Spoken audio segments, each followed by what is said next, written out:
시작 기도로 주님 기도 바치도록 합시다. 성부와 성자와 성령의 이름으로 아멘. 하늘에 계신 우리 아버지,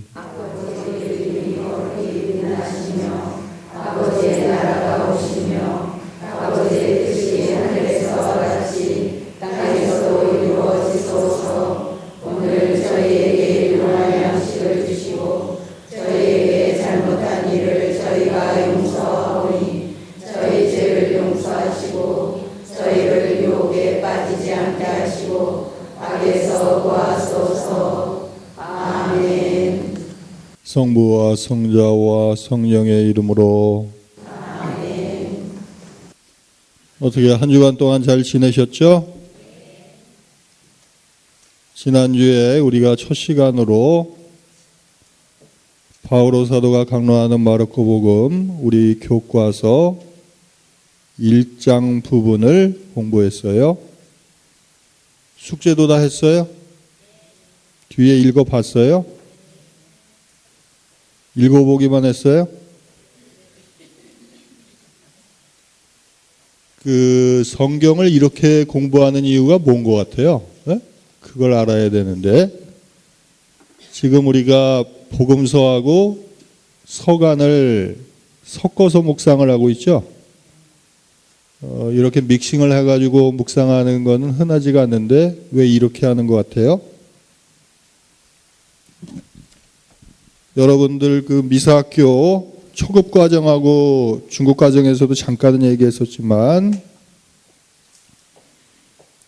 복음이 있죠.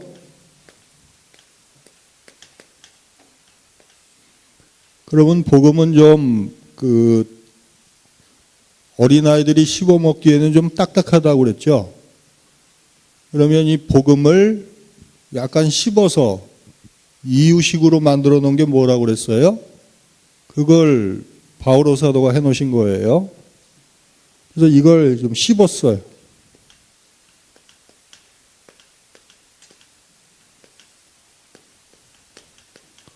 애들 먹을 수 있게 이유식으로 만들어 놓은 거예요. 바오로 사도가 한번 먹기 좋게 해놨으니까 엄마 같은 역할을 해주신 거죠. 사도 바오로께서. 그러면 이게 어떻게 된다고 그랬어요? 성경이 결국 맨 마지막에 지향돼야 되는 건 뭐예요? 내 삶의 이야기가 돼야죠.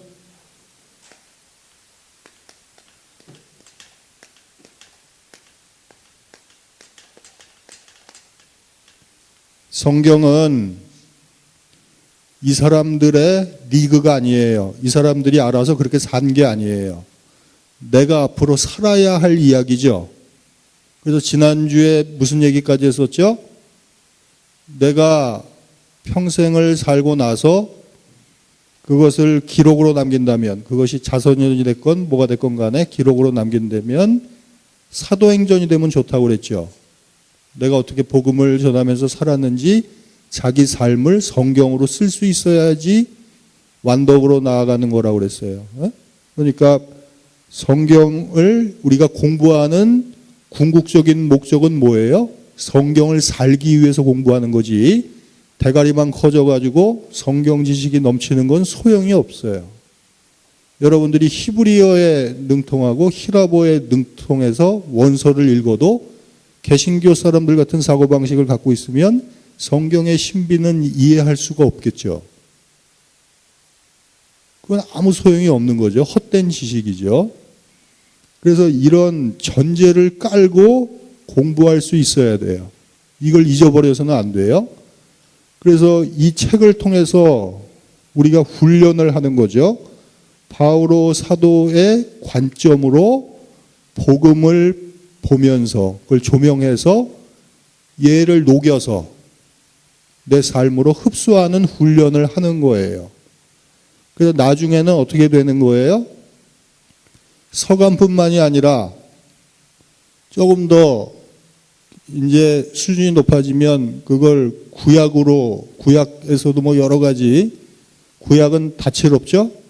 그러면 시편 한 구절을 외우면서도 복음서의 여러 부분으로 조미를 할 수도 있고 재료를 바꿀 수도 있고 레시피가 바뀌는 거죠. 자유자재로 묵상할 수 있으면 더 좋은 거예요. 그렇게 해야 성경 묵상을 스스로 할 수 있죠. 그래서 이 책 제목이 뭐죠? 바오로 사도가 강론한다고 한 의미가 그거예요. 알겠죠? 그걸 깨달아야 돼요. 그래서 결과는 이렇게 나와야 된다는 거. 그래서 여러분들 제가 숙제를 내드렸었는데 지난번에 공부한 1장의 내용을 정리하면 어떻게 돼요? 맨 처음에 어떤 내용이 나왔죠? 지난주에 공부한 걸 3가지 정도로 얘기할 수 있어요. 맨 처음에 무슨 내용이 나왔어요? 2개의 에피소드가 나오는데 세례에 대한 거죠? 그러면 복음은 이제 요한이 세례 베풀고 예수님이 세례 받으시고 그래서 바오로 서간을 세례에 관계된 걸 2개를 넣었는데 그 2개를 넣은 이유는 뭔 것 같아요? 그걸 묵상하다 보면은 어떻게 묵상이 흘러가야 돼요? 내 인생의 목적은 뭔가? 내가 왜 사는지, 내가 세례받은 사람답게 사는지, 그게 흘러가야 될 거 아니에요? 네?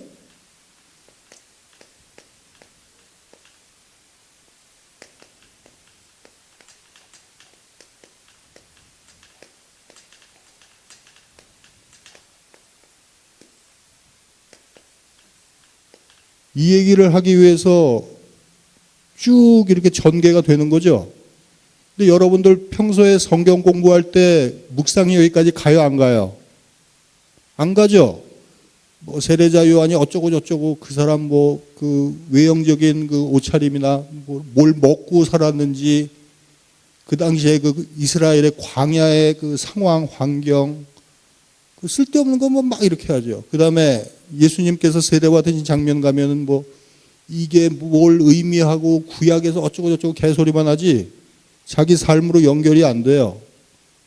머리만 그렇게 점점 커지면은 아는 게 많을수록 올바르게 살기가 더 힘들어져요. 그러니까 세례 사건을 우리가 바오로 서간을 통해서 내 삶으로 연결시키는 작업을 한 거죠. 이걸 못했으면 아무 소용이 없어요. 그 다음에 2번째 테마 뭐죠? 어부 4명을 부르심이죠.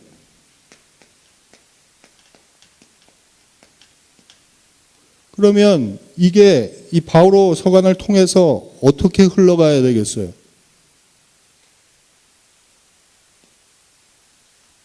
내가 부르심 받은 사람답게 사는지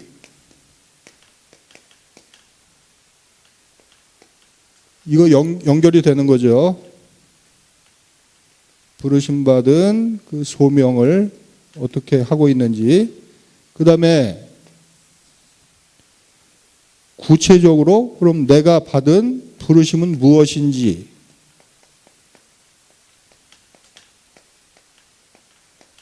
이런 게 묵상이 돼야 될 거 아니에요. 네? 어부 4명이 불림을 받은 거랑 나랑 뭔 상관이 있어요. 그거를 연결 묵상을 시키지 못하면은 내 삶에서 하느님께서 나를 부르실 때 그걸 성경에 기반해 가지고 연결 묵상을 할 수가 있어요, 없어요? 못해요. 지금 제자들이 부르심을 받은 장면을 떠올리질 못한다고. 그러니까 성경 공부를 백날 하면 뭐해? 하느님이 나를 부르시는데 그 상황을 준비하지도 못했고 깨어있지도 못한 거 아니에요. 등불 밝힐 기름을 갖고 있어야지 뭘 어떻게 할 거 아니에요. 아무 준비 안 하다가 부르심 있으면 그 다음에 어떻게 할 거예요? 나를 어떻게 부르셨는지도 모르는 거 아니에요, 쉽게 얘기하면. 그러니까 이게 자기 신앙의 이유까지도 문제가 되는 거예요. 그래서 이게 연결이 돼야죠. 그래서 세 번째 여러분들한테 숙제로 뭘 해줬어요? 기적 부분을 묵상하라고 그랬죠? 그러면 세례와 부르심의 토대를 둔 기적이 내 삶에서 앞으로 어떻게 펼쳐질지, 앞으로 펼쳐질 내 삶의 기적을 묵상해야죠. 그래서 그 기적의 의미가 무엇인지, 거기 딴 사람들 뭐 죽건 말건 여러분들하고 무슨 상관이에요. 여러분 삶에서 어떤 기적이 일어나는데 그게 마귀장난인지 아니면 하느님께서 나에게 베푸시는 기적인지 분별할 수 있어야 될 거 아니에요. 지금 여러분들 중에 분별의 은사를 제대로 활용하면서 사는 사람이 몇이나 됩니까? 성경 공부 여태까지 그렇게 했는데 왜 분별을 못해요? 그게 공부 헛한 거죠. 공부를 많이 하면 뭐예요? 내공이 안 쌓이면 끝이죠. 그러니까 내 삶의 기적까지 연결을 못 시키면 이게 성경 공부를 한 거예요, 안 한 거예요? 근데 복음서만 읽으면 여러분들이 이해를 못하니까 바오로 사도가 그 기적들에 대해서 어떻게 코멘터리를 다셨는지, 어떻게 설명을 해주고 계신지 예시를 해준 거 아니에요. 그죠? 그래서 그걸 자기 삶으로 연결시키라는 거예요. 이렇게 자꾸 트레이닝을 해야지 성경 묵상을 할 수 있는 능력이 자라나는 거예요. 그래서 이런 그 테마를 갖고 오늘부터 공부하는 내용들도 여기까지 엑기스를 뽑아야 돼요. 추출할 줄 알아야지. 여기서 끝나면 안 돼. 여태까지 여러분들이 성경 공부한 건 여기서 끝난 거예요. 예수님이 세례 받으셨고 제자들 부르셨고 이제 공생활 시작하셔서 기적을 베풀기 시작한 거예요. 이건 공부가 아니에요. 이쪽으로 와야지 공부가 되는 거예요. 알겠죠? 이게 실사구시예요. 그래서 우리는 실학을 한 사람들 후손인데 어떻게 하는 건 순 바리사이나 우리를 박해했던 성리학자들 하던 방식으로 공부를 해요. 그 스콜라 학문을 하듯이 중세 철학에, 중세 신학에 입각해서 그런 식으로 공부하면 안 돼요. 질서 정연하지만 그거는 삶이 아니에요. 우리 선조들은 그런 식으로 우리에게 신앙을 전해주지 않았어요. 근데 자꾸 외국 것만 따라가가지고 외국에서 뭐 빨아먹을 게 더 있는지 난 잘 모르겠어요. 그래서 이렇게 실존화시킨다고 그럴까요? 어려운 말로 하면, 아주 어려운 말로 하면 실존화하는 거예요. 그게 내 삶의 이야기죠. 이건 그냥 팩트죠. 성경 팩트예요. 객관적으로 남아있으면 안 돼요. 내 안에서 내가 살아가야 하는 주관적인 현실로 만들어야 되는 거죠. 그게 성경 공부예요.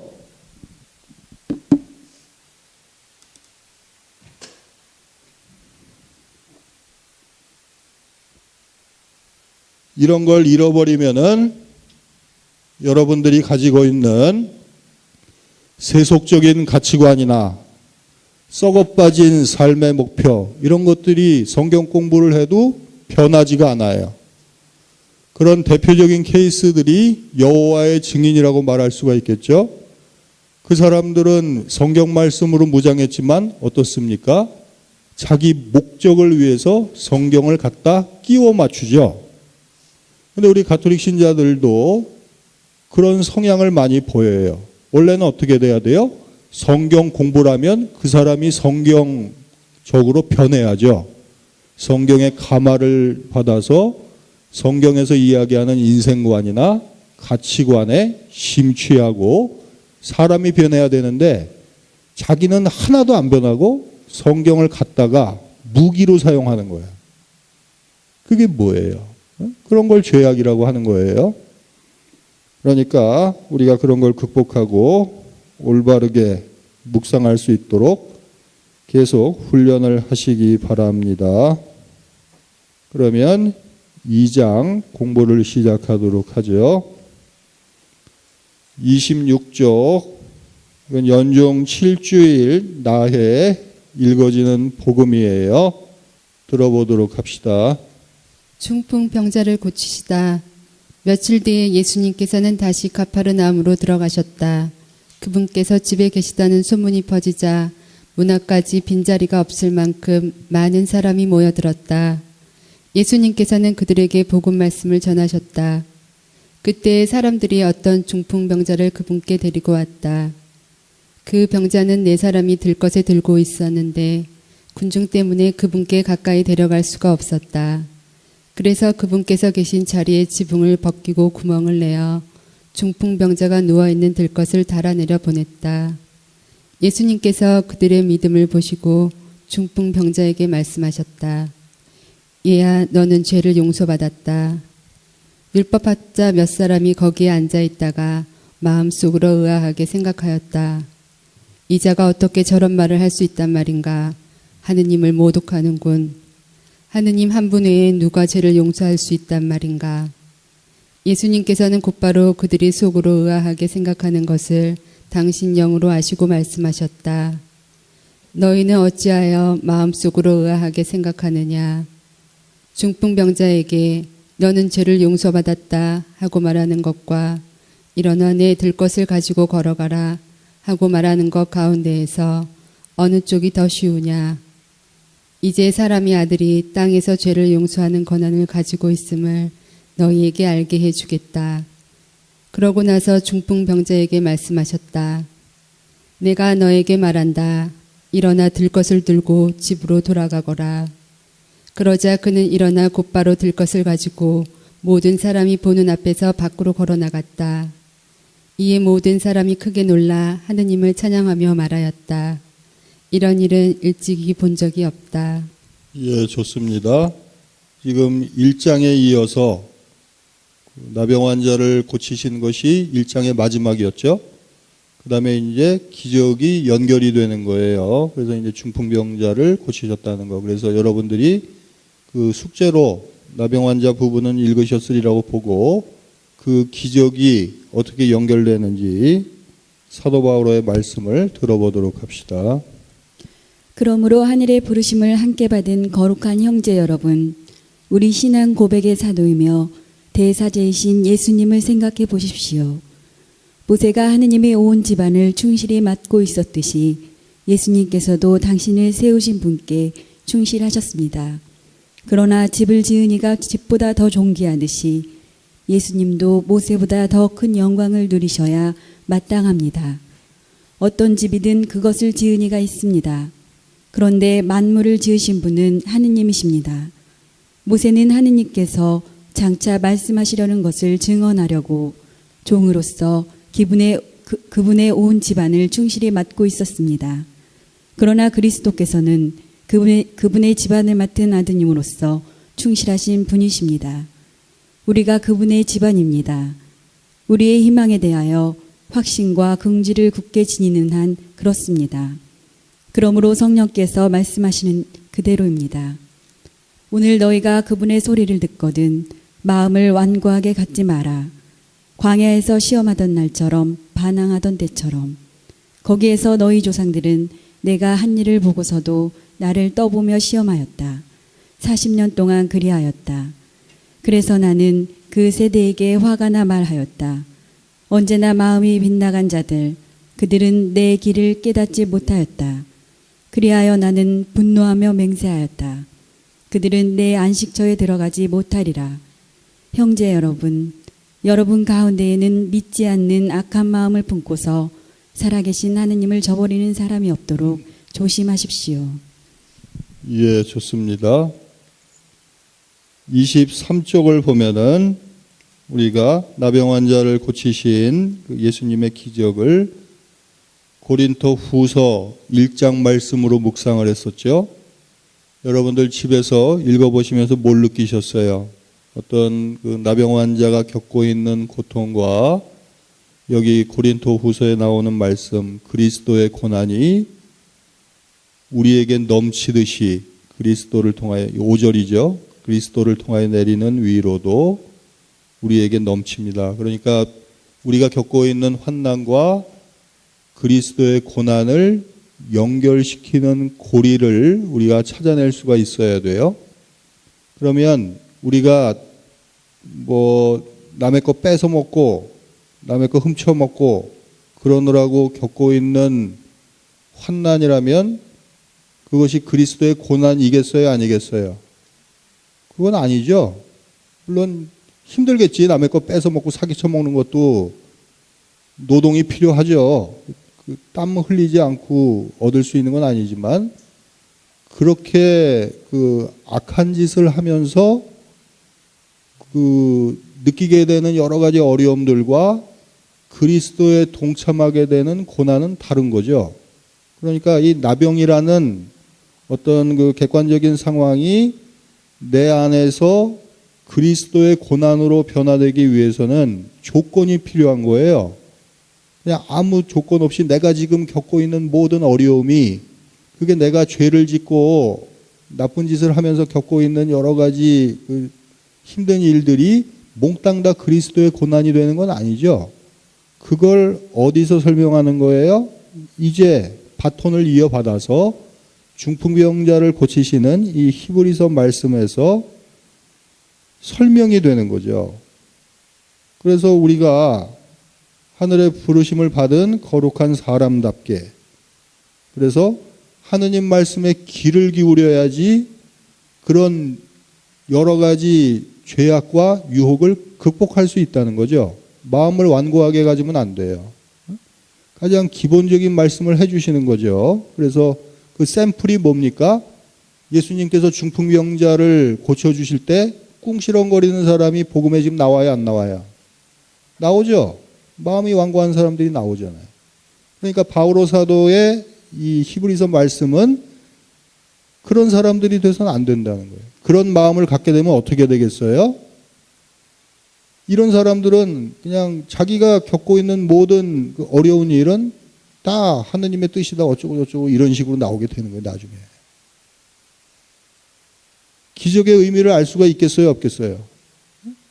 그리고 그 사람의 인생에서 앞으로 아까 우리가 1장에서 공부한 것처럼 기적이 펼쳐지겠어요? 마귀하고나 놀아나겠지. 그러니까 이 기적의 의미가 무엇인지를 이렇게 순차적으로 학습을 하면서 그림 맞추기 하듯이 완성해 가는 게 중요해요. 그래서 기적에 대한 개념 정립은 생각보다 중요해요. 그래서 자기 삶에서 진정한 의미에서 가장 큰 기적이 무엇이고 참된 기적이 무엇인지 깨닫는 게 중요한 거죠. 그 다음을 읽어보도록 합시다. 이제 또 누군가를 부르시는데 들어보도록 하세요. 레이를 부르시고 세리들과 함께 음식을 드시다. 예수님께서 다시 호숫가로 나가셨다. 군중이 모두 모여오자 예수님께서 그들을 가르치셨다. 그 뒤에 길을 지나가시다가 세간에 앉아있는 알페오의 아들 레이를 보시고 말씀하셨다. 나를 따라라. 그러자 레이는 일어나 그분을 따랐다. 예수님께서 그의 집에서 음식을 잡수시게 되었는데 많은 세리와 죄인도 예수님과 그분의 제자들과 자리를 함께 하였다. 이런 이들이 예수님을 많이 따르고 있었기 때문이다. 바리사이파 율법학자들은 예수님께서 죄인과 세리들과 함께 음식을 잡수시는 것을 보고 그분의 제자들에게 말하였다. 저 사람은 어째서 세리와 죄인들과 함께 음식을 먹는 것이요? 예수님께서 이 말을 들으시고 그들에게 말씀하셨다. 건강한 이들에게는 의사가 필요하지 않으나 병든 이들에게는 필요하다. 나는 의인이 아니라 죄인을 부르러 왔다. 좋습니다. 이제 이것은 우리가 많이 헷갈리고 현실에서 적용하기가 까다로운 말씀이죠. 그래서 분별력이 요구되는 그런 성경 구절인데 이 구절에 대해서 바오로 사도가 어떻게 말씀하시는지 읽어보도록 합시다. 그러므로 믿음으로 의롭게 된 우리는 우리 주 예수 그리스도를 통하여 하느님과 더불어 평화를 누립니다. 믿음 덕분에 우리는 그리스도를 통하여 우리가 서 있는 이 은총 속으로 들어올 수 있게 되었습니다. 그리고 하느님의 영광에 참여하리라는 희망을 자랑으로 여깁니다. 그뿐만 아니라 우리는 환난도 자랑으로 여깁니다. 우리가 알고 있듯이 환난은 인내를 자아내고 인내는 수양을, 수양은 희망을 자아냅니다. 그리고 희망은 우리를 부끄럽게 하지 않습니다. 우리가 받은 성령을 통하여 하느님의 사랑이 우리 마음에 부어졌기 때문입니다. 우리가 아직 나약하던 시절 그리스도께서는 정해진 때에 불경한 자들을 위하여 돌아가셨습니다. 의로운 일을 위해서라도 죽을 사람은 거의 없습니다. 혹시 착한 사람을 위해서라면 누가 죽겠다고 나설지도 모릅니다. 그런데 우리가 아직 죄인이었을 때에 그리스도께서 우리를 위하여 돌아가심으로써 하느님께서는 우리에 대한 당신의 사랑을 증명해 주셨습니다. 그러므로 이제 그분의 피로 의롭게 된 우리가 그분을 통하여 하느님의 진노에서 구원을 받게 되리라는 것은 더욱 분명합니다. 우리가 하느님의 원수였을 때에 그분 아드님의 죽음으로 그분과 화해하게 되었다면 화해가 이루어진 지금 그 아드님의 생명으로 구원을 받게 되리라는 것은 더욱 분명합니다. 그뿐 아니라 우리는 또한 우리 주 예수 그리스도를 통하여 하느님을 자랑합니다. 이 그리스도를 통하여 이제 화해가 이루어진 것입니다. 그래요. 이 말씀 연결이 쉽지는 않죠. 근데 이 두 말씀을 보면서 우리가 그 앞에서 공부하는 것과 유기적으로 다 연결되어 있다는 생각을 할 수 있어야 돼요. 그래서 레위를 부르시는 장면에서 이때도 또 투덜거리는 사람이 있죠. 그게 내 마음의 속삭임이라고 생각해도 돼요. 우리가 교회 활동을 하거나 뭐 사회에서 여러 사람들과 친분을 맺을 때도 유력한 사람들하고 가까이 지내고 싶어요? 아니면은 나를 괴롭히고 내 속을 썩이는 사람들하고 가깝게 지내고 싶어요? 자꾸 나하고 좀 수준이 맞고 말도 맞는 사람들을 고르고 싶어 하죠? 성당에서 친분을 맺더라도 나는 맨날 쇼핑하는 걸 좋아하는데 어떤 사람은 맨날 뭐 성체조회만 하자고 그러면 같이 어울릴 수가 있어요, 없어요? 그러면 같이 쇼핑하는 사람은 쇼핑하는 사람들끼리 어울리면서 서로가 자기네들끼리 뭐라고 생각해? 우리는 좀 클래스가 돼. 그렇게 생각을 하고 기도하는 사람들은 또 기도하는 사람들끼리 뭐라고 그래요? 우리가 이 성당을 지키고 있어. 이런 생각을 하고 있죠. 하여튼 다 자기 잘난 맛에 살고 있는 거예요. 근데 예수님께서 거기다 대고 뭐라고 그러시는 거예요? 나는 의인을 부르러 온 게 아니고 죄인을 부르러 왔다는, 그러니까 그런 류의 말씀을 하시는 거죠. 그러니까 지금 내가 세례를 받고 부르심을 받아서 내 삶에서 이제 기적이 일어나야 되는데 그 기적들은 뭡니까? 내가 여태까지 사귀어왔던 사람들, 그리고 내가 추구했던 그 여러 가지 가치들이 전도되는 일이 일어나야 되는 거죠. 그 전도되는 일이 뭐예요? 여태까지는 내가 고상한 인간관계, 그리고 내 격에 맞고 수준에 맞는 인간관계를 추구했었는데 이제는 내가 믿음으로 의롭게 됐기 때문에, 이건 지금 로마서 5장의 말씀이죠. 환난도 자랑스러워하고 그다음에 그 환난을 자랑하려고 한다는 거죠. 그 뒷부분 보면은 그리스도를 통하여 하느님을 자랑하려고 한다는 거 아니에요. 그러면 이 환난이 어떤 환난이겠어요? 세리와 죄인들과 음식을 나누는 거죠. 그게 내가 겪어야 될 구체적인 환난으로 내 삶의 현실이 되는 거죠. 그래서 내가 저 인간은 인간 말종이야, 가까이 할 수가 없어, 이렇게 생각했던 사람들까지도 점차적으로 하느님의 뜻 안에서 나와 하나가 돼가는 그런 과정이, 그래서 의인들과 어울리기보다는 죄인들과 어울리는, 예수를 본받는 그런 작업들이 내 삶에서 일어나면 그걸 기적이라고 부를 수가 있겠죠.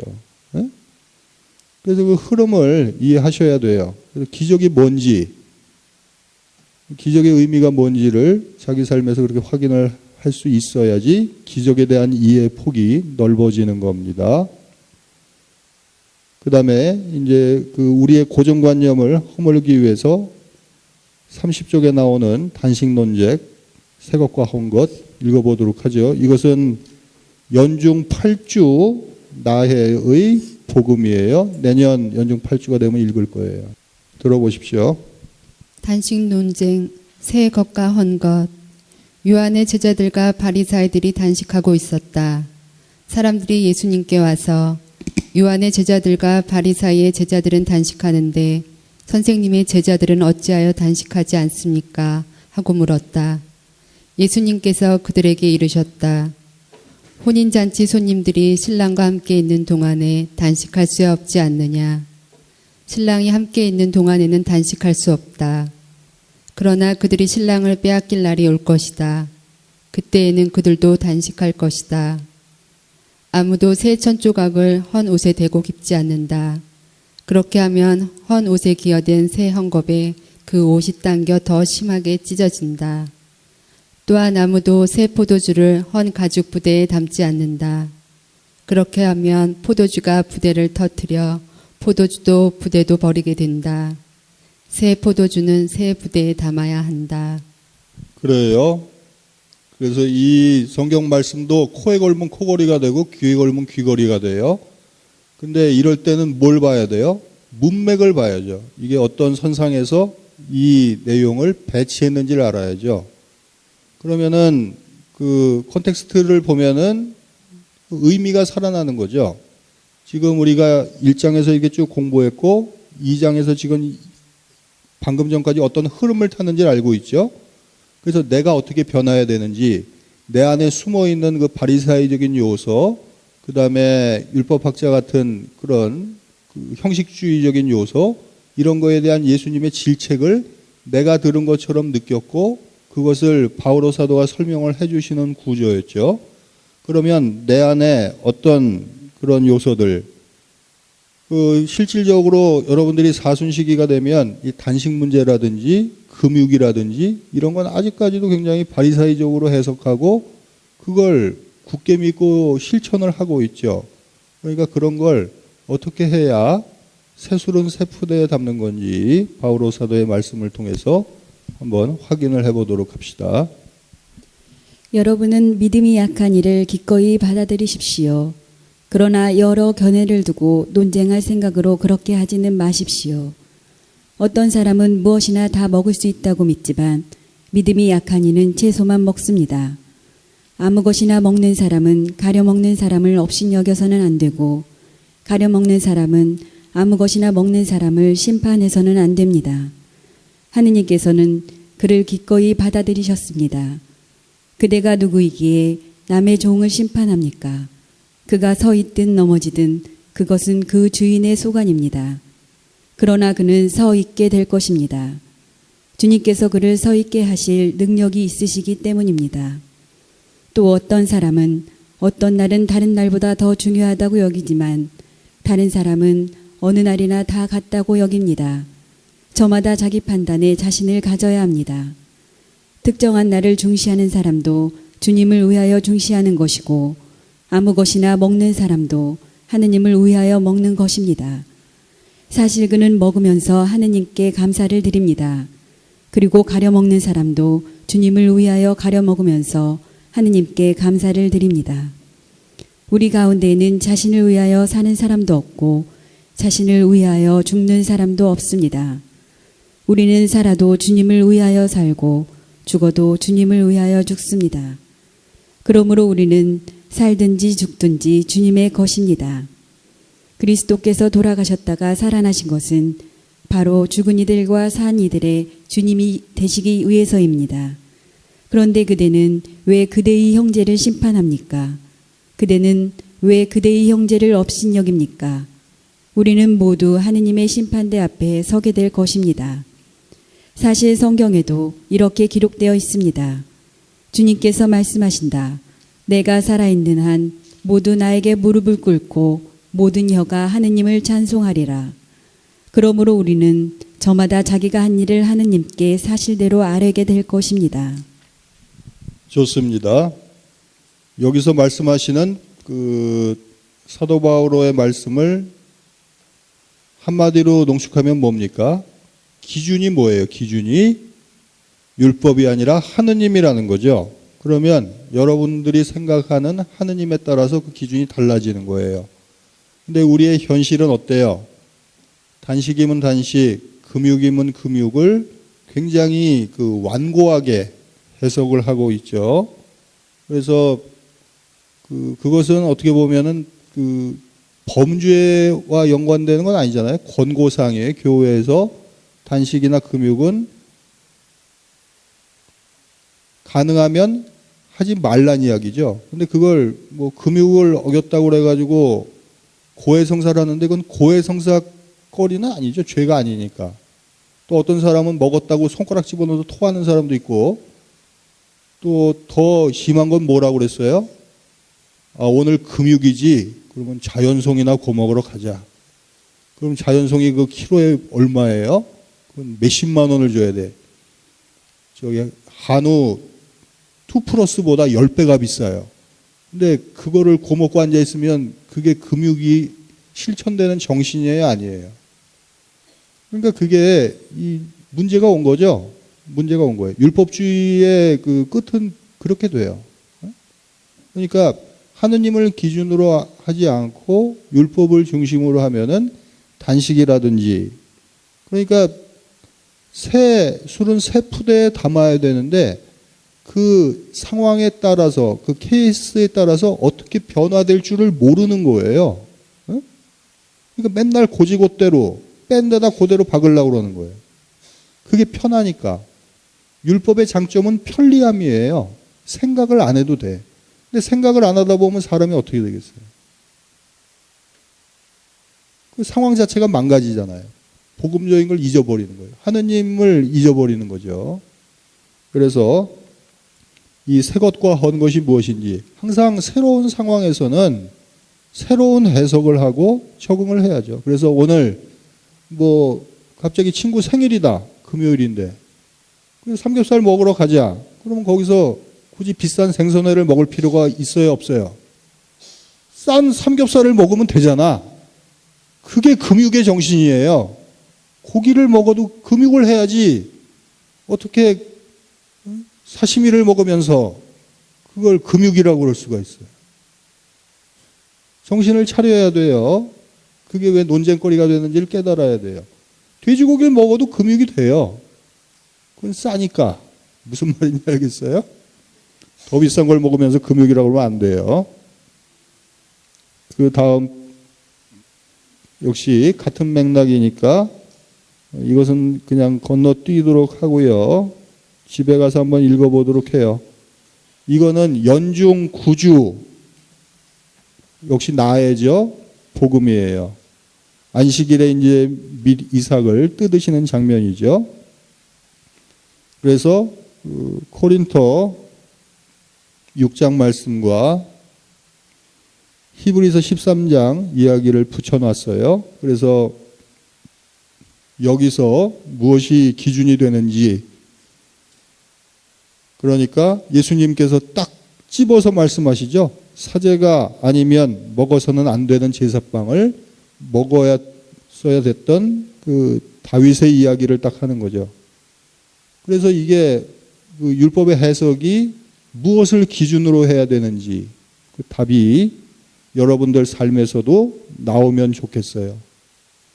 그다음에 3장으로 넘어가서 37쪽에 나오는 군중이 호숫가로 모여들다, 이 부분을, 그러니까 지금 여기까지의 전개 과정을 보면 어때요?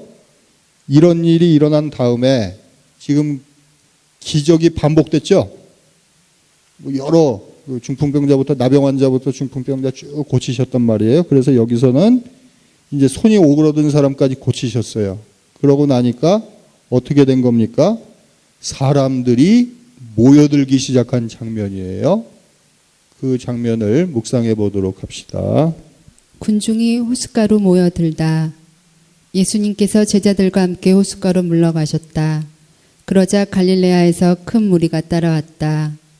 또 유다와 예루살렘, 이두메와 요르단 건너편, 그리고 티로와 시돈 근처에서도 그분께서 하시는 일을 전해 듣고 큰 무리가 그분께 몰려왔다.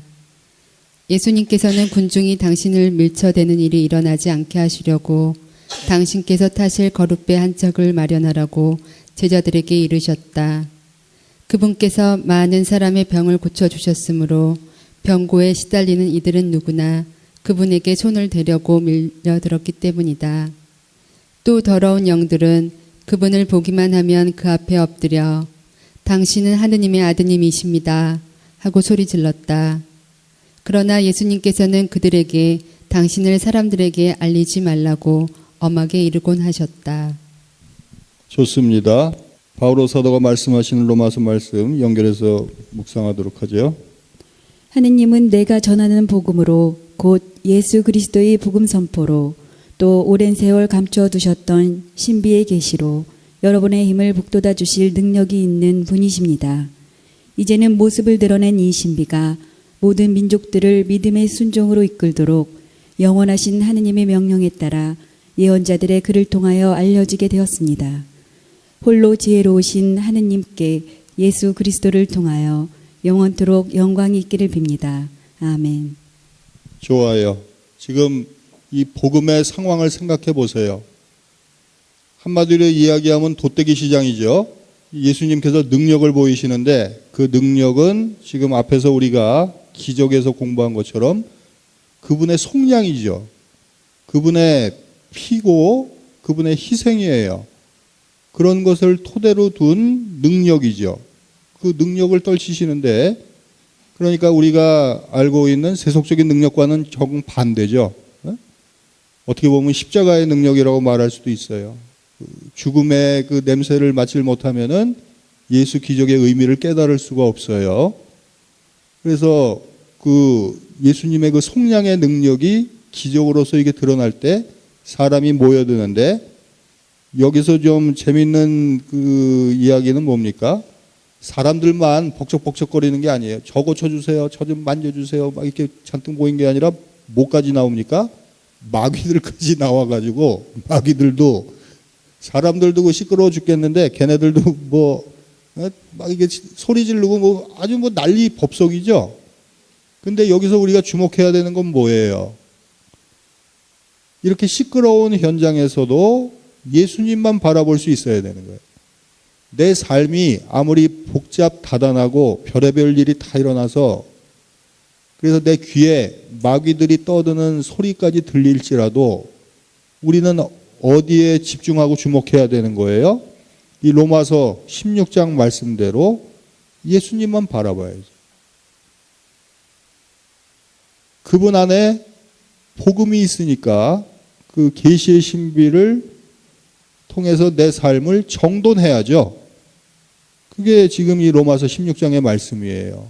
그러니까 우리가 신앙을 갖고 있는 이유를 여기 다시 한번 확인해야 돼요. 그러니까 내 삶에 여러 가지 일들이 일어난단 말이죠. 그때 우리가 잊어버리지 말아야 되는 건 뭐예요? 예수님을 잊어버리면 안 돼요. 예수님만이 길잡이가 되는 거예요. 그러다 보면 이제 12사도 뽑으시는 장면으로 연결이 되는 겁니다. 그래서 이 장면으로 연결될 때 내 안에서 일어나야 되는 것도 뭐예요? 이 부르심을 내 삶의 이야기로 들어야 되는 거죠. 그러니까 그걸 들릴 수 있도록 한번 묵상해 보시기 바랍니다. 12사도를 뽑으시다. 예수님께서 산에 올라가신 다음 당신께서 원하시는 이들을 가까이 부르시니 그들이 그분께 나아왔다. 그분께서는 12를 세우시고 그들을 사도라 이름하셨다. 그들을 당신과 함께 지내게 하시고 그들을 파견하시어 복음을 선포하게 하시며 마귀들을 쫓아내는 권한을 가지게 하시려는 것이었다. 이렇게 예수님께서 12를 세우셨는데 그들은 베드로라는 이름을 붙여주신 시몬, 천둥의 아들들이라는 뜻으로 보아네르게스라는 이름을 붙여주신 제베데오의 아들 야고보와 그의 동생 요한, 그리고 안드레아, 필립보, 바르톨로메오, 마테오, 토마스, 알페오의 아들 야고보, 타데오, 열혈당원 시몬, 또 예수님을 팔아넘긴 유다 이스카리옷이다. 그래요. 제자를 부르시는 장면이죠. 그래서 이 부분에 대해서는 1장에서 사도 바울의 말씀을 들었죠. 그러면 지금 기억이 안 나면 집에 가서 그 말씀을 먼저 읽어보고 그 다음에 이 필립비서 말씀을 연결해서 묵상해 보도록 해요. 지금은 이 필립비서 말씀을 들어보도록 합시다. 형제 여러분, 나에게 이롭던 것들을 나는 그리스도 때문에 모두 해로운 것으로 여기게 되었습니다. 그뿐만 아니라 나의 주 그리스도 예수님을 아는 지식의 지고한 가치 때문에 다른 모든 것을 해로운 것으로 여깁니다. 나는 그리스도 때문에 모든 것을 잃었지만 그것들을 쓰레기로 여깁니다. 내가 그리스도를 얻고 그분 안에 있으려는 것입니다. 율법에서 오는 나의 의로움이 아니라 그리스도에 대한 믿음으로 말미암은 의로움, 곧 믿음을 바탕으로 하느님에게서 오는 의로움을 지니고 있으려는 것입니다. 나는 죽음을 겪으시는 그분을 닮아 그분과 그분 부활의 힘을 알고 그분 고난에 동참하는 법을 알고 싶습니다. 그리하여 어떻게든 죽은 이들 가운데서 살아나는 부활에 이를 수 있기를 바랍니다. 예, 좋습니다. 예수님 부르심에 응답하는 자세인데 여기서 중요한 구절은 10절이죠. 나는 죽음을 겪으시는 그분을 닮아 그분과 그분 부활의 힘을 알고 그분 고난에 동참하는 법을 알고 싶어서 어쩌자는 거예요? 예수의 제자가 된 거죠. 이건 여러분들의 신앙 고백이 돼야 되는 거예요.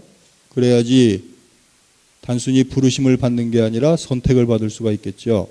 부르심을 받은 사람은 많아요. 근데 선택받은 자가 왜 적겠어요? 예수님의 제자가 돼서 으쓱거릴 거면은 그걸 누가 예수님 제자를 못 하겠어요? 예수님의 제자가 되는 이유가 뭐예요? 이게 이 필립비서 3장 10절의 말씀이죠. 그래서 그리스도의 고난에 동참하는 게 무슨 의미인지, 그렇게 여기까지 나오면 어떻게 되는 거예요? 지금 우리가 이 테마로 삼았던 이 부르심이란 장면에서 선택받은 자가 되는 조건이 묵상되는 거죠. 그래서 내가 세례를 받고 하느님 부르심에 응답했으면 어떻게 해야 됩니까? 그리스도의 고난에 동참하는 거죠. 그리스도의 고난에 동참을 하는 그 과정이 내 삶의 기적으로 펼쳐져야 되는 거죠. 그건 뭘로 이루어지는 거예요?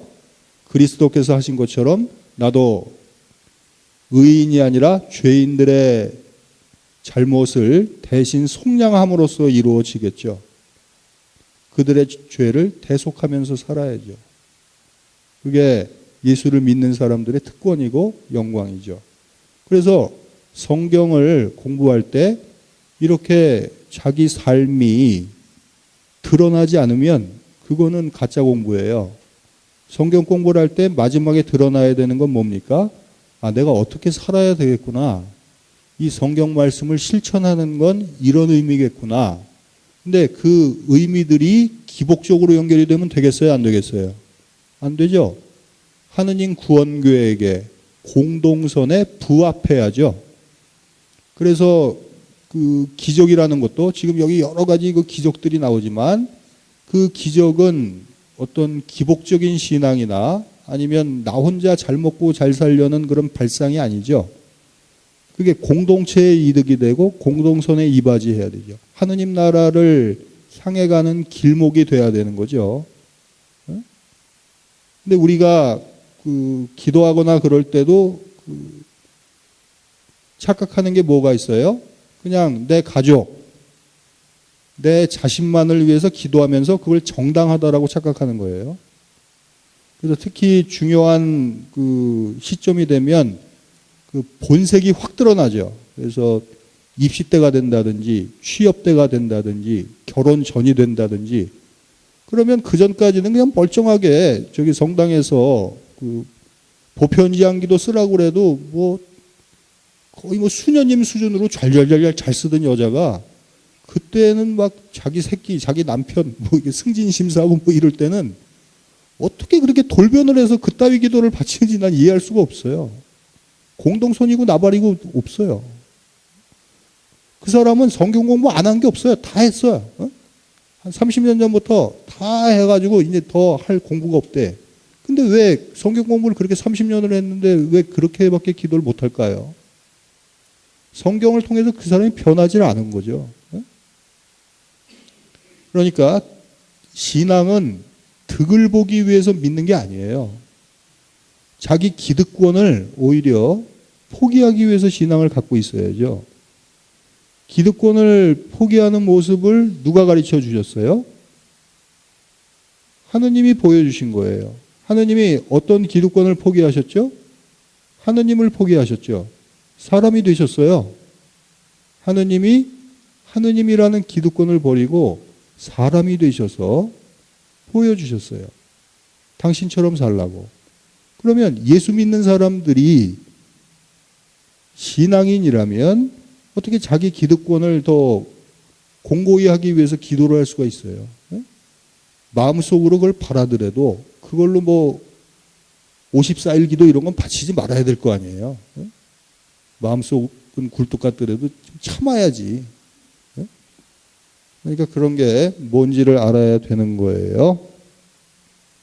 그래서 12사도를 뽑으셨다. 그러면 여기 내가 13번째 사도가 된다. 그래서 묵상을 할 때 여기 쭉 제자들이 호명될 때 내 이름까지 집어넣는 것까지는 좋아요. 그럼 집어넣었으면 여기 필리피서 3장 말씀이 떠올라야 될 거 아니에요. 네? 아까 그 10절 얘기했죠. 예수님 고난에 동참하는 법을 알고 싶어야 될 거 아니에요. 제자됨의 조건이죠. 그 다음에 예수님과 베일제불, 이건 연중 10주간 주일, 그러니까 주일 복음이에요. 역시 나해입니다. 읽어보도록 하죠. 예수님과 베엘제불. 예수님께서 집으로 가셨다. 그러자 군중이 다시 모여들어 예수님의 일행은 식사를 둘 수조차 없었다. 그런데 예수님의 친척들이 소문을 듣고 그분을 붙잡으러 나섰다. 그들은 예수님께서 미쳤다고 생각하였던 것이다. 한편 예루살렘에서 내려온 율법 학자들이 그는 베엘제불이 들렸다고도 하고 그는 마귀 우두머리의 힘을 빌려 마귀들을 쫓아낸다고도 하였다. 그래서 예수님께서는 그들을 부르셔서 비유를 들어 말씀하셨다. 어떻게 사탄이 사탄을 쫓아낼 수 있느냐? 한 나라가 갈라서면 그 나라는 버티어내지 못한다. 한 집안이 갈라서면 그 집안은 버티어내지 못할 것이다. 사탄도 자신을 거슬러 일어나 갈라서면 버티어내지 못하고 끝장이 난다. 먼저 힘센 자를 묶어놓지 않고서는 아무도 그 힘센 자의 집에 들어가 재물을 털 수 없다. 묶어놓은 뒤에야 그 집을 털 수 있다. 내가 진실로 너희에게 말한다. 사람들이 짓는 모든 죄와 그들이 신성을 모독하는 어떠한 말도 용서받을 것이다. 그러나 성령을 모독하는 자는 영원히 용서를 받지 못하고 영원한 죄에 매이게 된다. 이 말씀을 하신 것은 사람들이 그는 더러운 영이 들렸다고 말하였기 때문이다. 예, 좋습니다. 이제 우리가 그 예수님을 따라가다 보면은 그 기적의 능력 이런 것과 연관돼서 악마와 손을 잡고 싶을 때도 생겨나요. 왜냐하면 현실적으로 무엇인가를 변화시키려면은 힘이 필요하거든요. 그래서 정치하는 사람들도 악마하고 손을 잡게 되는 이유가 그런 거예요. 왜냐하면 하나도 변화되지 않는 것처럼 보여요. 그래서 그 권력이라든지 힘을 이제 추구하다 보면 베엘제불의 유혹은 항상 주변에 있어요. 그러니까 그 하느님의 흉내를 제일 잘 내는 것이 마귀라고 그러죠. 그래서 하느님의 뜻을 이룰 때 정말 필요한 것이 무엇이냐라고 하면은 그 정답 옆에 바로 정답하고 가장 비슷한 모습을 하고 베엘제불이 거기 있어요. 그래서 자칫 잘못하면은 쉽게 그 베엘제불하고 결탁하게 되는데 그것에 대한 바오로 사도의 말씀을 들어보도록 하죠. 그러므로 사랑하는 여러분, 우상 숭배를 멀리 하십시오. 나는 여러분을 슬기로운 사람으로 여겨 말합니다. 내가 하는 말을 스스로 판단하십시오. 우리가 축복하는 그 축복의 잔은 그리스도의 피에 동참하는 것이 아닙니까? 우리가 떼는 빵은 그리스도의 몸에 동참하는 것이 아닙니까? 빵이 하나이므로 우리는 여럿일지라도 한 몸입니다. 우리 모두 한 빵을 함께 나누기 때문입니다. 저 이스라엘 백성을 보십시오. 희생제물을 먹는 이들은 모두 제단에 동참하는 이들이 아닙니까? 그러니 내가 말하려는 것이 무엇이겠습니까? 우상에게 바쳤던 제물이 무엇이라도 된다는 말입니까? 우상이 무엇이라도 된다는 말입니까? 아닙니다. 사람들이 바치는 제물은 하느님이 아니라 마귀들에게 바치는 것이라는 말입니다. 나는 여러분이 마귀들과 상종하는 자가 되지 않기를 바랍니다. 여러분이 주님의 잔도 마시고 마귀들의 잔도 마실 수는 없습니다. 여러분이 주님의 식탁에도 참여하고 마귀들의 식탁에도 참여할 수는 없습니다. 우리가 주님을 질투하시게 하려는 것입니까? 우리가 주님보다 강하다는 말입니까? 예, 좋습니다. 한마디로 잘라서 이야기하면 양다리는 안 된다는 거죠. 근데 자꾸 위치가 높아지고 권력에 가까워지면 양다리의 유혹을 받아요. 그리고 양다리를 걸친 사람들이 또 그쪽으로 자꾸 오라고 꼬셔요. 근데 이제 여러분들이 신앙인이라면 그런 유혹까지도 극복을 해야 되는 거예요. 그래서 예수님의 고난에 동참하는 게 무엇인지, 왜냐면은 그 양다리의 유혹을 거부하게 될 경우에 여러분이 뭘 당할 것 같아요? 아무 일도 여러분에게 안 일어날 것 같습니까? 그 예수님이 겪으셨던 그 조롱과 멸시, 채찍질을 현실 삶에서 당하게 돼요. 왜냐하면 악마하고 타협을 안 하면 불이익을 당하는 거예요. 아무 일이 없는 게 아니에요.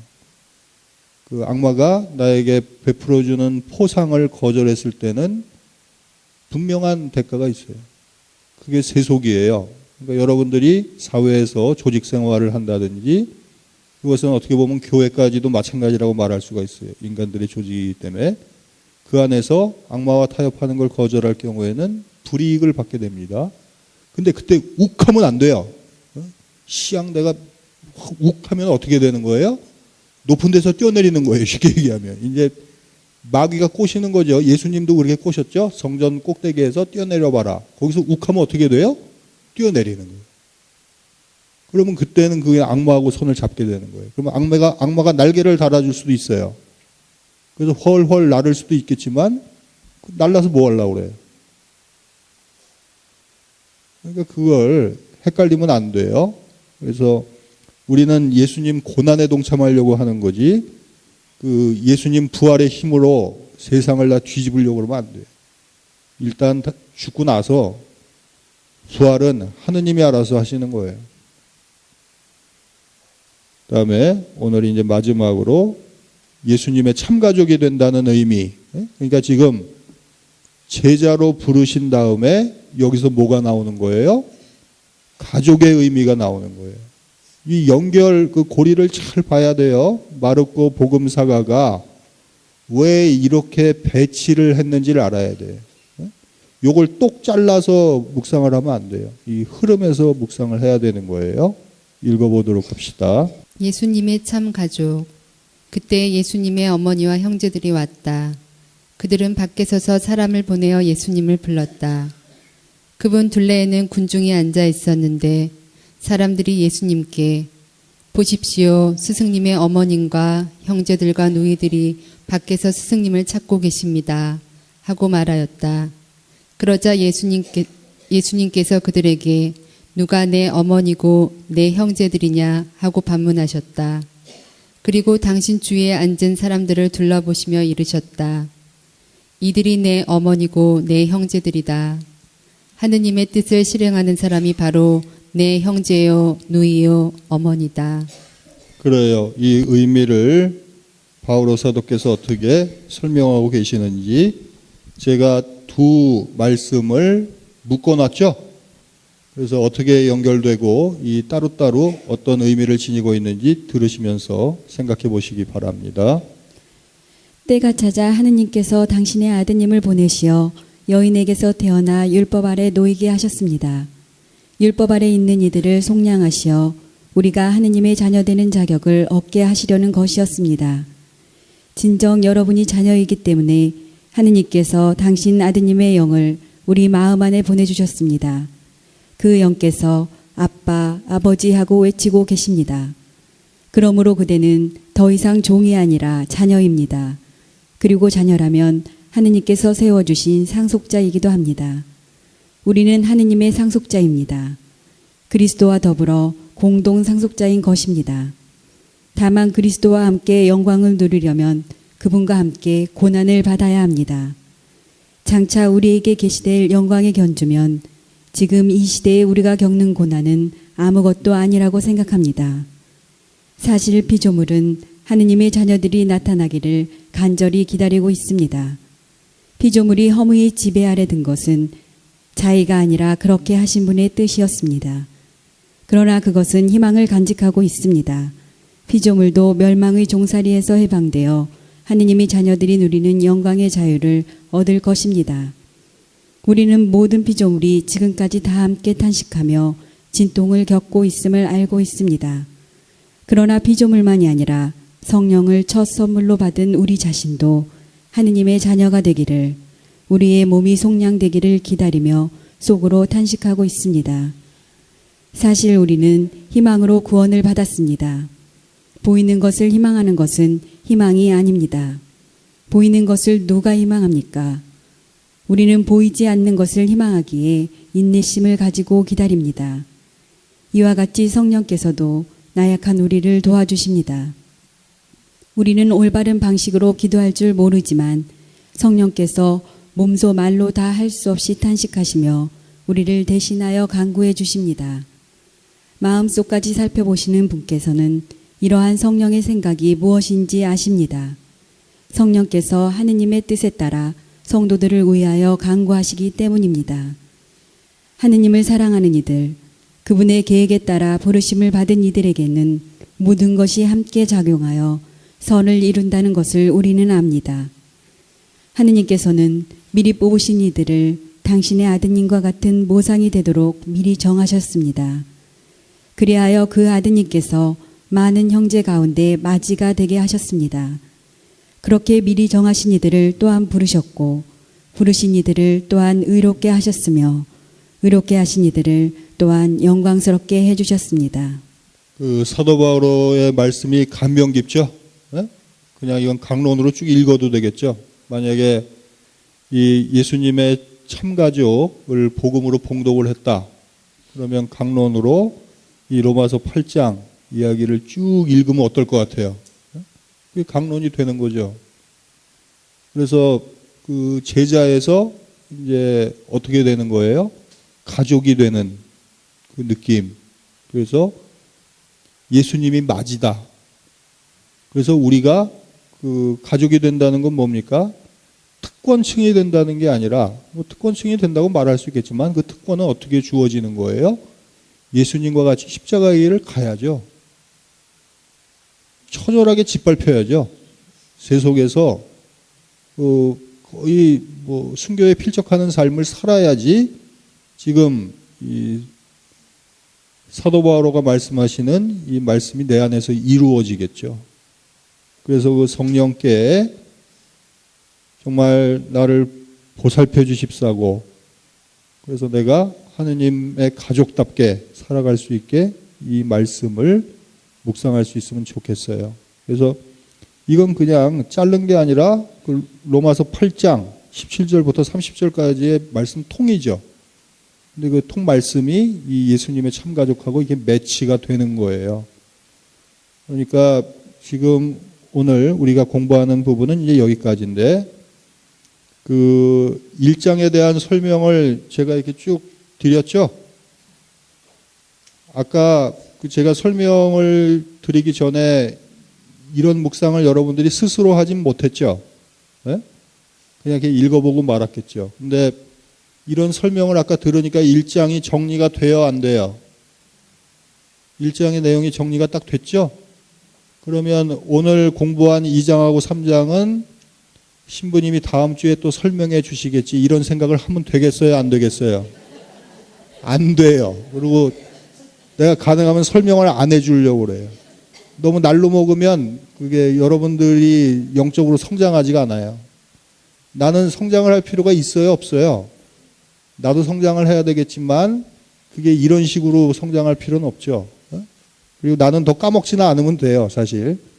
뭐 이제 와서 내가 뭘 더 성장을 해서 뭐 하겠어요. 그러니까 내가 이렇게 씹어준 것처럼 지금 바오로 사도가 씹은 게 모자라서 그 이유식이 여러분 입에 좀 제대로 맞는지 안 맞는지, 그래서 내가 어떻게 보면 확인을 하는 의미에서 한 번 더 씹어준 거죠. 그래서 1장에 대해서 이렇게 설명을 3가지 테마로 딱 했죠.